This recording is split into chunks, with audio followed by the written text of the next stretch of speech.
Amy, maybe share with us 4 or 5 of the most common mistakes that you see people make when it comes to repurposing content on social media. Yeah, sure. So, first thing I would say is having kind of like a set and forget when you repurpose content onto social media.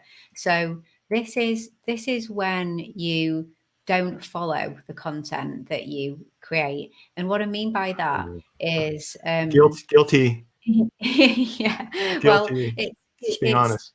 yeah, and I think it's easily done, but I think it's about engagement, isn't it? So this is more about, I guess, social media than other things that we've talked about, turning into podcasts and blog posts and things like that.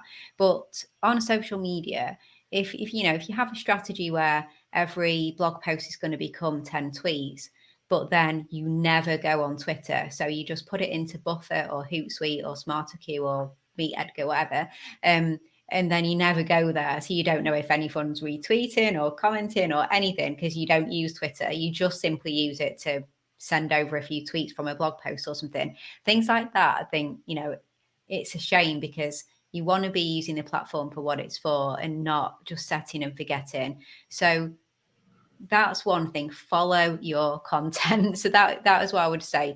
You should turn up and you should engage with people and make the time to have those engagements. Other mistakes. So not respecting the platform. So this is really about, it's not just a one size fits all approach, and the Instagram post may not be the LinkedIn post, and the LinkedIn post may not be the TikTok post that you're planning on doing, and so on. So it's really about consider why people are there, and make sure, coming back to when we were talking about, it's all a form of communication and just getting your message across in the most appropriate way for that platform.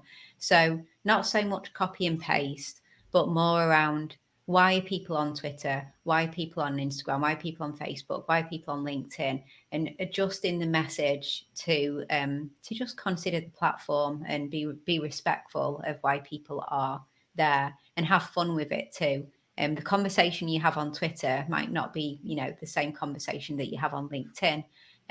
So yeah, there's that. And then I guess lastly, like, no consistency. So it's so important from a few different perspectives. So social media, the algorithms love consistency and they love engagement. So they are going to give you some love and help you get found by more people if they see that you are engaging and see that you are consistent.